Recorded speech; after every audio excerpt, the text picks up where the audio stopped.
If you want to scale your newsletter, watch this video until the end because I'm going to be sharing the exact Facebook ad strategy that allowed us to scale multiple newsletters, some of them to over 100K subscribers.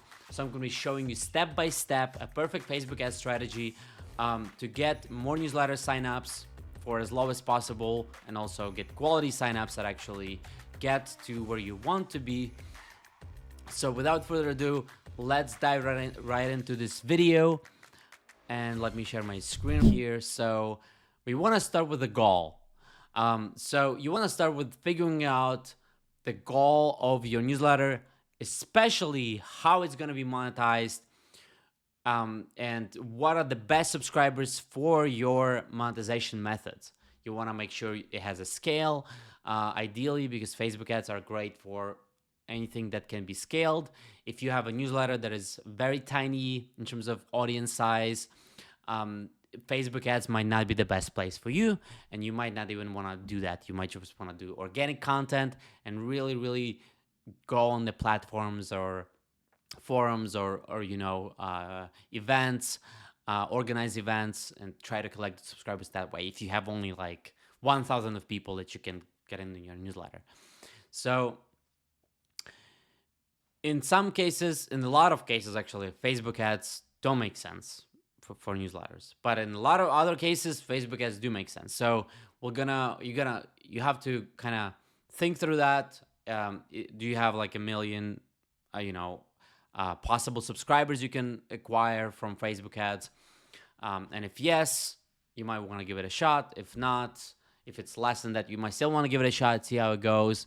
It's the barrier of entry is really low. You only need $30 per day, or maybe $100 per week, or I think $300 total is enough for tests to see where you can be, or maybe $500.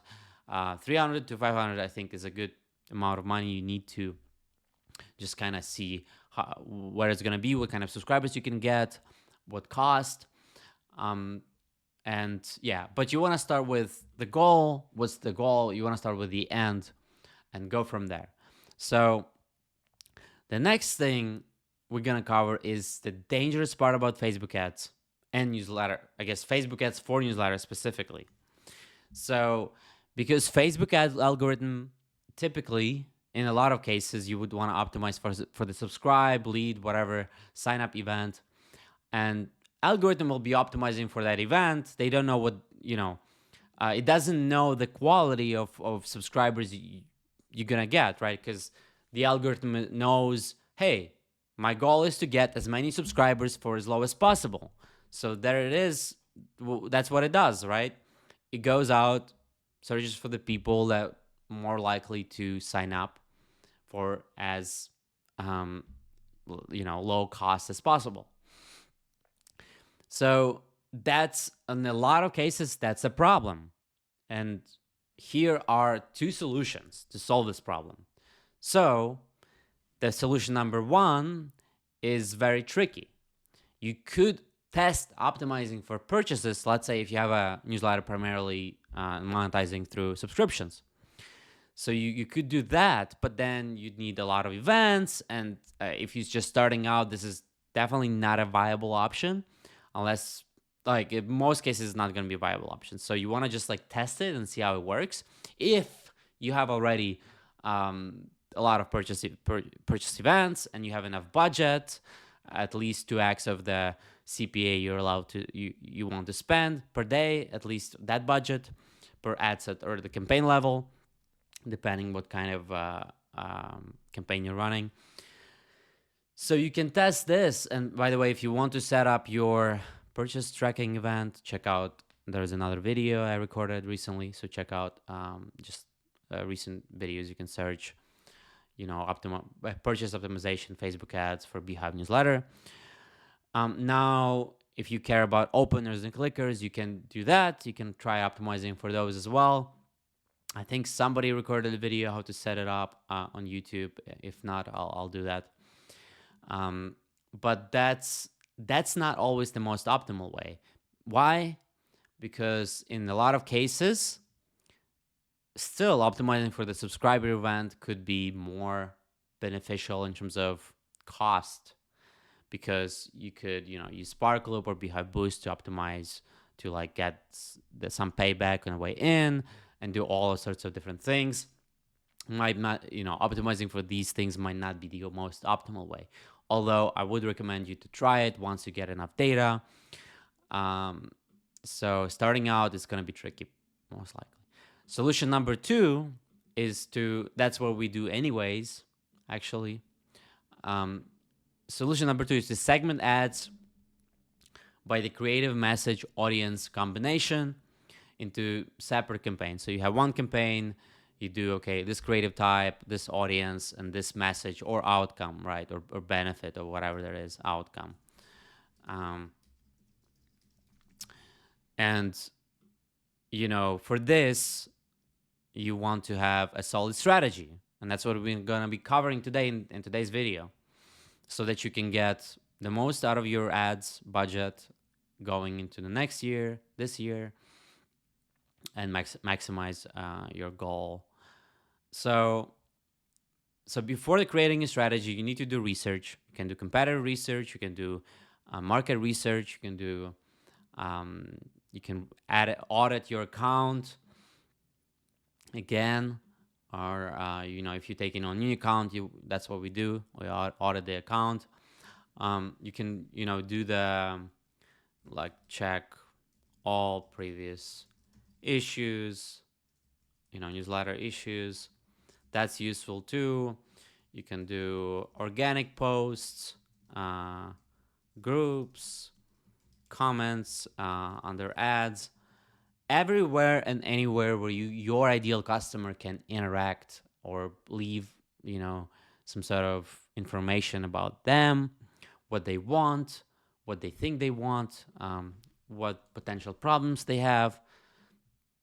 Are they even aware of their problems? So you want to use those. Typically, in a lot of cases, ads library is really helpful, and there's plenty. There's Facebook ad library, LinkedIn ad library, Twitter. I think Twitter has, definitely TikTok has a library. Google definitely has one. So you want to check all of those because it also depends on your niche and all sorts of other things. But you want to get as much information as possible, kind of like a data dump. And then based on that, you can kind of get some ideas. So, you want to know the direct outcome they want, the secondary outcome, the actual subconscious factors that motivate them to subscribe, buy, what they don't want, what are the painful ways they would solve the problem that your newsletter solves. And so you can kind of do hey, here's this old way where you're doing these things. Here's and it's painful, blah, blah, blah. So you can contrast your newsletter to other possible solution vehicles or tools that solve the same problem as newsletter does.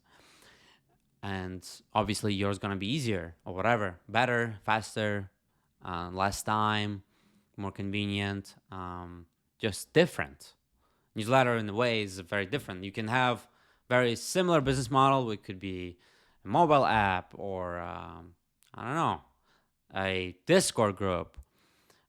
But newsletter can be just because it's a newsletter, you can already have an advantage because all of the other things, all of the other competitors are using, whatever, Discord, and not everybody has one. So that's already benefit. So basically you want to understand how they also how they call themselves, right? Identity. So how they call themselves, and also so also very important who they want to become, because if you know who they want to become, you can, that's already a word. If it's a word, let's say it's or it could be an adjective. It could be hey, agency owners. So they want to become, let's say, a successful agency owner, for example. That's a different kind of identity, right? They're just adding an adjective, or a big agency owner, or whatever, 100 people agency owner that doesn't operate. It just owns the agency. So you want to find all of these people, put them into buckets, pull into brackets, create a spreadsheet, Google Doc or whatever. Find their pains, find their age, gender, their outcome, how they call themselves, who they want to become, what are the pains of going through like trying to solve that problem, and also the other secondary outcomes, the second order consequences, third order consequences of them getting that outcome that they want, or that they maybe don't even know that they want. And we're going to go into this later. So here's how it works. So typically you'd want to have some sort of phases or testing phases, and it's not like set in, just you kind of create it once and you just follow it blindly. You obviously want to get the data. Maybe there's more new research data. So you want to kind of adjust it as you go. So it's not you want to have it kind of dynamic. And so you want to start with the most conservative options. They're going to bring you the most immediate results based on your goals. And then you can expand and scale into different ideas. But first, the goal is to just get something to work. Now, again, just to reiterate what we said previously, you want to control for audience outcome. You want to control for like that combination of your perfect audience, their desired outcome, maybe the pains that they experience, blah, blah, blah. But I think the main outcome and the audience, how they come to themselves, is like the main thing. And you want to kind of control that. So if you have ads, like make sure you call them out in the ad. So agency owners, if you sell into agencies, or like developers, if you sell into developers, whatever, newsletter owners. And a lot of times you don't even have to call them. You can just say, like, if they're newsletter owners, you can just say, talk about newsletter right off the bat in the beginning in your hook. So now, you want to make sure your landing page matches the ads. A lot of cases where you want to test these things, you'd want to have a landing page per each identity, per each target audience, whatever you want to call it. Target persona profile, ICP, bunch of buzzwords, avatar. So make sure your landing page matches the ads. Very important. Now, then in every campaign, you can just create kind of a few variations. Maybe if it's a video, you just change backgrounds, or you change, I don't know, sound. You typically want to kind of start maybe with hooks, just different hooks, like first text, whatever it says, or you can have different backgrounds. It's up to you. I think you can just, as long as you have one good ad that follows the structure of a hook that identifies them. Well, it also depends on a few things, but you want to have a hook, you want to have kind of like explaining the main outcome, what they're going to get, or just even lead with the outcome, the hook be an outcome, right? And then we'll have call to action, just like saying, hey, sign up here, or you can sign up here. Kind of, click tab below to sign up. So if you don't have, the first two phases are going to be just testing. So you want to have test the proven ads you had before, or maybe some organic content, or test competitor content, or like content from market research ideas. So there's going to be two phases. The first phase, and if you don't have that data, you can just jump into phase 2. But if you do have, let's say, some proven ads that worked before, or some organic content that those posts maybe went viral or something like that, you can take them and you can just make the ads out of those. You can just potentially just take the entire post, not even change it, and just put it as your ad. It's a newsletter. It's going to be pretty easy just to get some traction. So, and then the second phase, so that could be a campaign 1. Let's say you just take one customer profile or a subscriber profile, and you just take all the best ideas for that profile, and they can be like different creative types, can be videos, images together. You just want to launch something and let Meta figure out, just find something that works, right? So, and ideally, again, I would recommend 1 to 3 ad sets with 3 to 6 ads in a one ad set. I would just recommend starting with broad, but if you have very good interests, you can start with interests as well. So you can have one ad set that is broad and then 2 different ad sets testing interest. We do see some interest work really well. If you're just starting out, it can be really helpful. If your budget is limited, just go broad, one ad set, and then 3 to 6 ads. So that's phase 1. Phase 2, you want to just go search your best competitor ads, viral posts of the competitors, and that are organic, right? And then you just turn them into ads. And that would be a phase 2. Now, from these 2 phases, you're going to have some data. You're going to see what's working, what's not working. Now, the goal of that would be to take the best performing creative type, maybe the best performing hook, and now you just want to test all of the, I have it, ISPs, which is ideal subscriber profile, but all of the data you collected here, right? All of the data you collected, target audience, what they identify, what their desired outcome is, what they're paying, whatever. You want to just create a campaign per each of these. So take the learning of the best, maybe 2, 3 creative types or styles or formats, whatever you want to call it. And then just make sure you have at least 3 ads that are specifically talking to that audience. And you want to have a campaign per each audience. Because you already have the best performing ad style or format, now you can just create ads from those. Now, I would recommend you to go with target people who have pain, because they're going to be the best subscribers. And so the pain is going to be solution seeking audience, which is bottom of the funnel. So it means in that ad directly, you want to address a specific pain point or need or outcome of your audience. So you want to start with a hook like, hey, are you struggling with X, Y, and Z? That would be pain, right? Or like, do you want to get this outcome? And so that's it. There's only one, which is like solve pain, and the other one is get the outcome, which a lot of times they're kind of intertwined. It's kind of the same thing, just phrased differently. So that's what you want to do.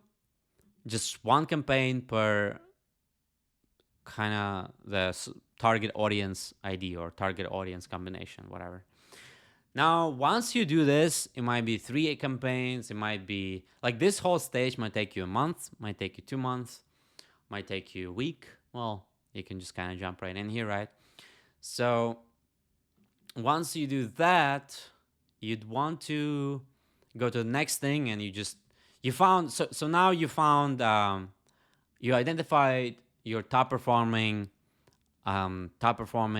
target audience ID or subscriber persona profile.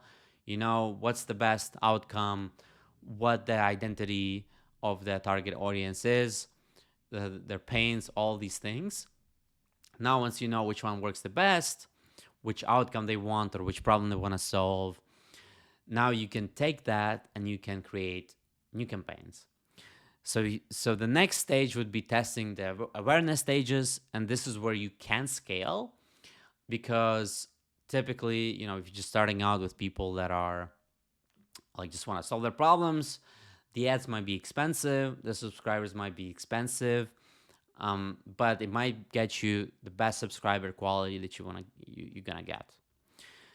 Now, let's say there is as we take example as let's say newsletter operators or newsletter owners. So they would want to, for example, they want to scale with ads, right? Those would be like they really want to scale with ads as soon as possible. That would be bottom of the funnel. Or they're like tired of not being able to scale with ads, like nothing's working, growth is just not there, it's not growing, right? That's a pain. So now you want to take, and let's say you're selling like Facebook ad services or whatever. So you'd want to have 3 or whatever, 4 awareness stages. So it would be in this stage, essentially you want to scale it. So you want to scale the or at least we want to test scaling, because I think it's possible to scale a lot of things. But and sometimes, like, it depends also on the funnel, but we're just gonna go with this with the newsletter funnel. So let's say, so yeah, you want to have one campaign for each, and then you want to use creative styles or creative formats that make sense, because none of them will make sense for each of the awareness stages. So this is the bottom of the funnel. We already tested it. You can just skip it. If you haven't tested it, you can test it. But by this time, you probably tested this. Now, you want to take that best performing target persona and then create ads for 3 campaigns. One of them would be, let's say they know about it would be actually very similar. So they know they have a problem, but maybe they tried agencies, maybe they tried other solutions, maybe they tried it themselves, and it just wasn't working. And they might have an idea, actually maybe 2, so maybe there's 2 audiences here. So one of them, they might have tried your like similar solution, and they might have tried like very different solution. So it's actually so other solutions, and then problem aware. So problem aware but jaded with similar solutions. And these types of audience is going to be very difficult to convert, by the way. So very difficult to convert, because they might have formed the belief that similar solutions just don't work for them. And if they're wrong, you still can try to sell them, but that's going to be challenging because you're kind of going against their existing formed belief. And here you might use like a lot of storytelling, a lot of UGCs, a lot of people that been in their situation and they've thought the same way, they had the same belief, and then they tried like the last time, 5th time. Let's say you tried like 4 different Facebook ads agencies, you think they all suck, and then you try the 5th one and you're like, oh, magically it just works, or it's super different, right? So that's where you can try to pull something like this off.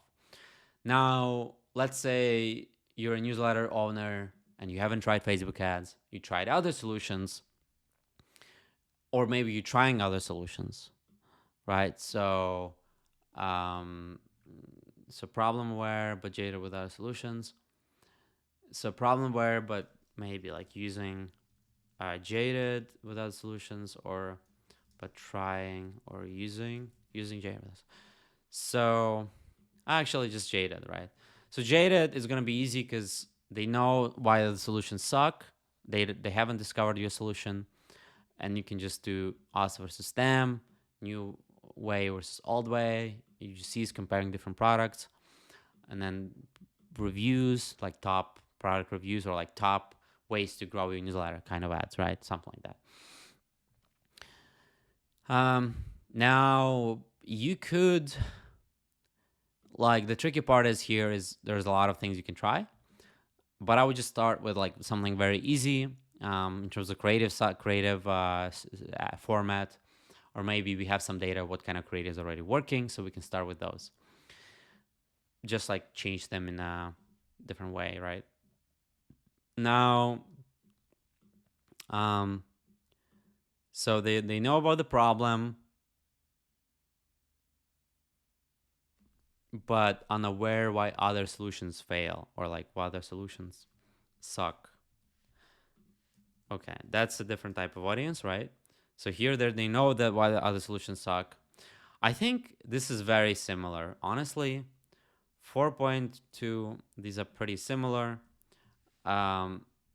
These are very similar, I'd say.